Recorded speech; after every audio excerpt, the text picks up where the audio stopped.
ও আমার একটা হৃৎপিণ্ড, সেটাই আল্লাহ নিয়ে গেছে। পরশুদিন বলছে, বাবা আমার একটা বরখা কিনে দাও। আমার স্যান্ডেলটা দেখেন 3 বছর পুরাতন ছেঁড়া, কিন্তু আমি আমার স্যান্ডেলটা পাল্টাই না, সেলাই করে নেই, কিন্তু আমার বাচ্চাদেরকে আমি কষ্ট পেতে দেই না। এটা হচ্ছে রামিসার বাবার আর্তনাদ। যেই রামিসাকে ধর্ষণের পর নরপিচাস রামিসার গলা কেটে তাকে হত্যা করা হয়েছে, সেই রামিসার বাবার আর্তনাদ। আপনাদের নিশ্চয়ই আসিয়ার কথা মনে আছে, হয়তোবা এতদিনে আপনারা তারা ভুলেও গিয়েছেন। গত বছরের যে আসিয়াকে ধর্ষণ করা হলো, এরপরে আসিয়া সে পৃথিবীর মায়া ত্যাগ করলো। এরপরে কিছুদিন আগে যে আমেনাকে হত্যা করলো, ধর্ষণের পর তার বিচার চাইতে গেল, তার বাবার কাছ থেকে তাকে ছিনিয়ে নিয়ে আবারও ধর্ষণের পর তাকে হত্যা করা হলো।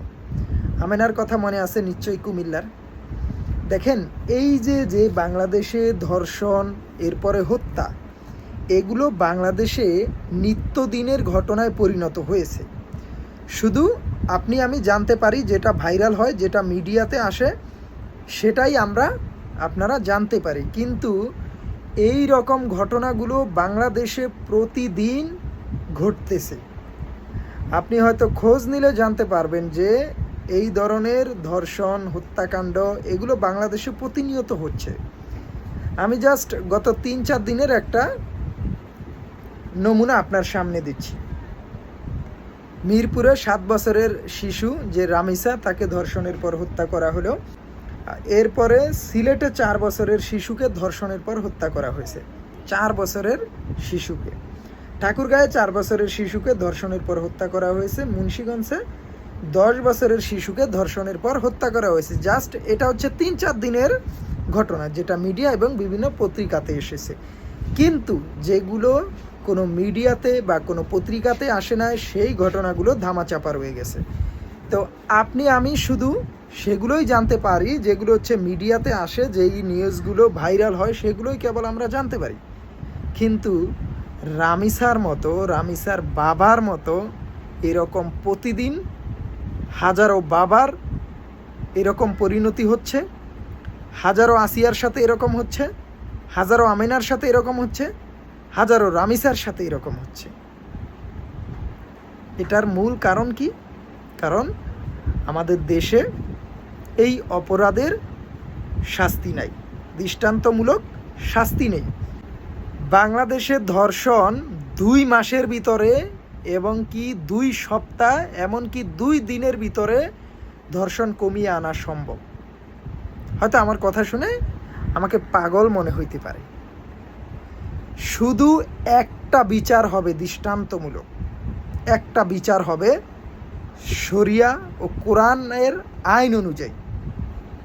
এই দেশ থেকে ধর্ষণ চিরতরে দূর হয়ে যাবে, শুধুমাত্র একটা বিচার করবে।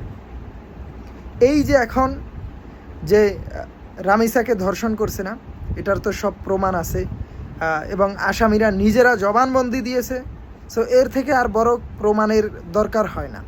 যেখানে আসামি এবং অপরাধীর স্ত্রী তারা নিজেরা জবানবন্দি দিয়েছে এবং পুলিশ আলামতও পেয়েছে, সব কিছুর পর্যাপ্ত পরিমাণ এভিডেন্স রয়েছে। সো এইটার বিচার করতে তো কোনো কাল ক্ষেপণ করার কোনো দরকার হয় না।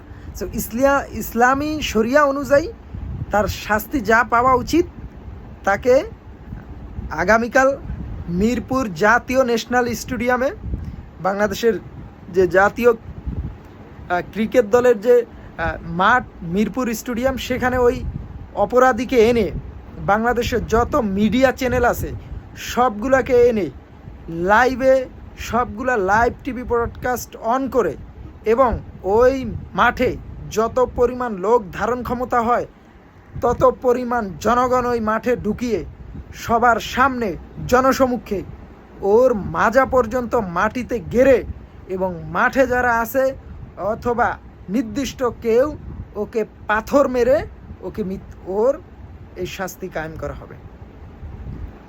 যত মিডিয়া আছে বাংলাদেশে সবগুলো লাইভ সম্প্রচার করবে এটা এই শাস্তি দেখ, যে রামিসাকে, যেই নরপশু তাকে ধর্ষণ করে হত্যা করেছে, সেই নরপশুকে খোলা মাঠে অথবা খোলা ময়দানে বাংলাদেশের যত মিডিয়া আছে সকল মিডিয়া লাইভ এটা সম্প্রচার করবে এবং ওকে সরাসরি পাথর মেরে অথবা ওর হাত পা কলিজা এক এক করে ওর দেহ থেকে আলাদা করে তারপরে এটার শাস্তি দেখ।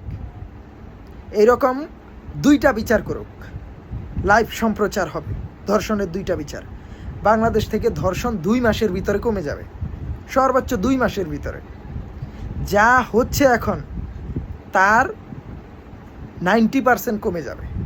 হয়তো আমার কথা শুনে আমাকে পাগল মনে হইতে পারে, কিন্তু না, এটা করে দেখো, কোনো সরকার যদি এটা কায়েম করে ধর্ষণ কমে যাবে, কিন্তু বাংলাদেশ থেকে এই অপরাধ কমানো সম্ভব না।